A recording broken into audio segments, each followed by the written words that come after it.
안녕하십니까. 성형외과 김윤성입니다. 저는 오늘 항노화 시술 중에서 보톡스에 대해서 설명을 드리고자 합니다.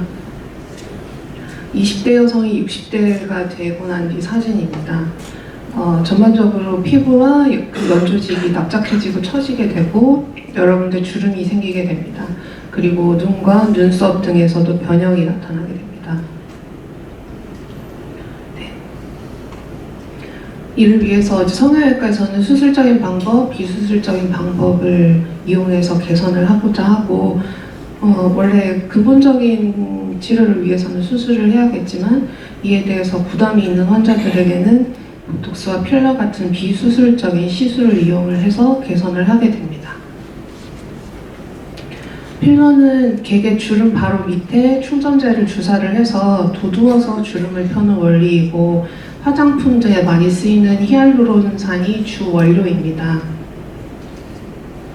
반면 보톡스는 얼굴의 여러 가지 표정 근육이 반복적으로 수축을 하게 되면 그 주름살이 생긴 부위 근육에 직접 그 보툴리눔 독소를 주사하게 되고 한시적으로 근육을 마비 또는 이완시켜서 주름살을 펴거나 완화하게 합니다.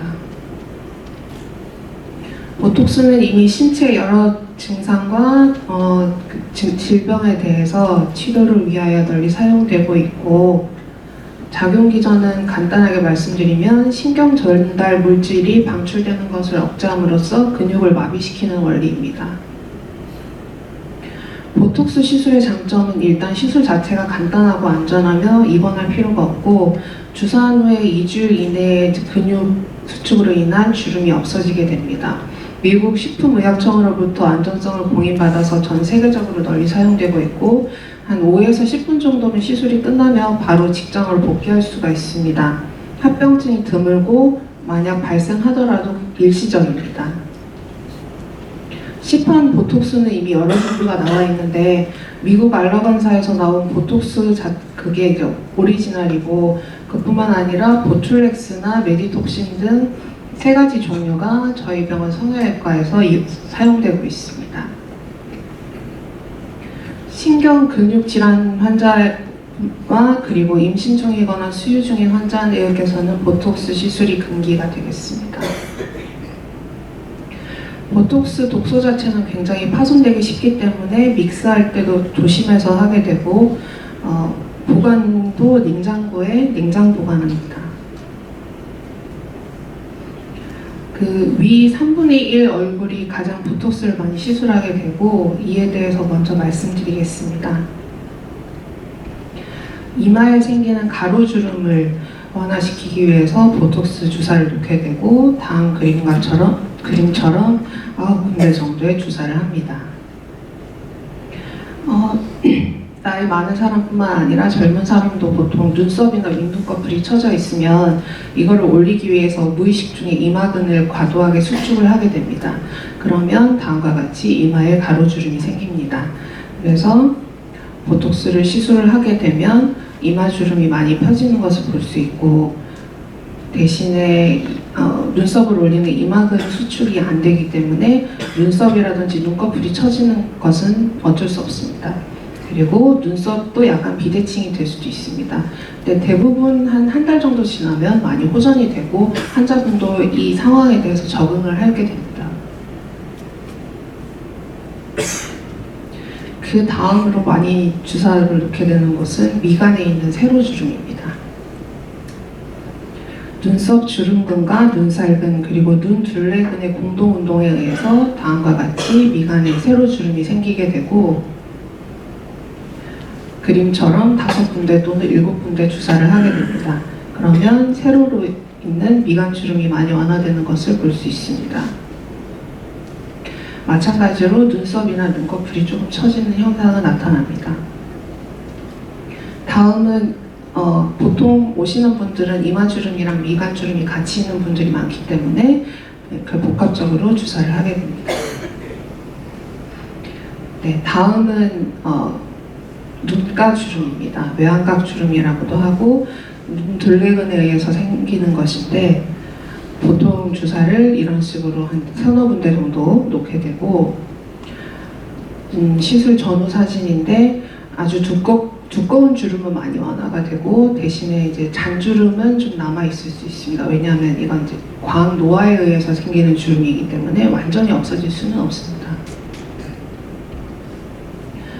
백인들 경우에는 눈 아래에 이렇게 근육으로 인해서 도톰한 주름이 있으면 보톡스 시술을 해서 없애는 경우도 있다고 합니다.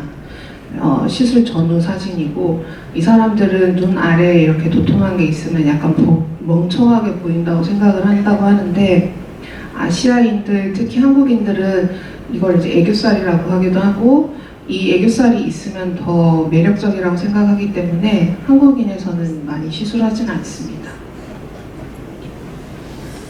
위 얼굴에 보톡스 시술을 하게 되면 표정 근육이 마비가 되고 림프 순환에 일부 장애가 생깁니다. 그래서 주사한 부위에 국소적인 붓기가 나타나고 요거는 보통 한 달 정도 지나면 많이 좋아집니다. 네, 다음은 중간 3분의 1 얼굴에 대해서 말씀드리겠습니다. 중간 얼굴 근육 같은 경우에는 입술이랑 뺨의 기능에 관여를 많이 하기도 하고 그래서 합병증 발생률이 조금 더 높습니다. 그래서 보톡스 시술을 많이 하는 편은 아닙니다. 그러나 코에 있는 가로주름, 네, 시술 전후이고 그 다음에 콧볼 주림에 있어서 보톡스 시술을 간혹 하는 경우는 있습니다. 그리고 아래쪽 3분의 1 얼굴입니다.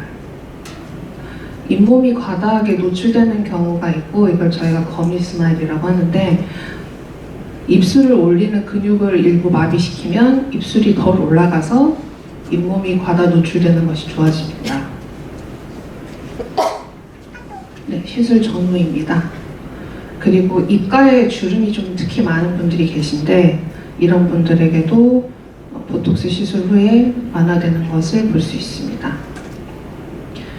그 다음으로 많이 시술을 하게 되는 부위가 사각턱이고 그 아래턱의 뼈 자체는 작고 튀어나오지 않는데 이 근육 자체가 많이 두껍거나 커져 있는 분들은 이런 식으로 보톡스 시술을 하게 되면 얼굴형이 전반적으로 좀 갸름해지는 것을 볼 수 있습니다. 대신에 이제 씹는 그 힘은 좀 약하게 되는 단점이 있습니다. 그리고 아래턱이 좀 울퉁불퉁하게 파여 있는 경우에도 시술을 할 수가 있고요. 그 다음으로는 땀이 많이 나는 분들, 특히 겨드랑이라든지 손바닥, 발바닥에 땀이 많이 나는 분들은 이런 식으로 보톡스를 약간 고용량으로 주사를 해서 일시적으로 땀이 나는 것을 줄일 수 있습니다. 그리고 종아리 근육이 특히 많이 발달된 분들도 마찬가지로 보톡스 시술을 통해서 조금 줄이는 방법이 있습니다. 일단 시술을 하고 나서는 마사지를 하지 말라고 말씀드리고 그 다음에 한 90분 정도 심한 운동은 하지 마시되 그 근육은 많이 수축을 시키도록 그렇게 저희가 권유하고 있고 마지막 슬라이드인데 이 환자 같은 경우에는 보톡스 시술 후에도 전혀 효과가 없는 것을 볼 수 있고 아주 드물지만 이런 보톡스 치료 실패가 나타나는 경우가 있습니다.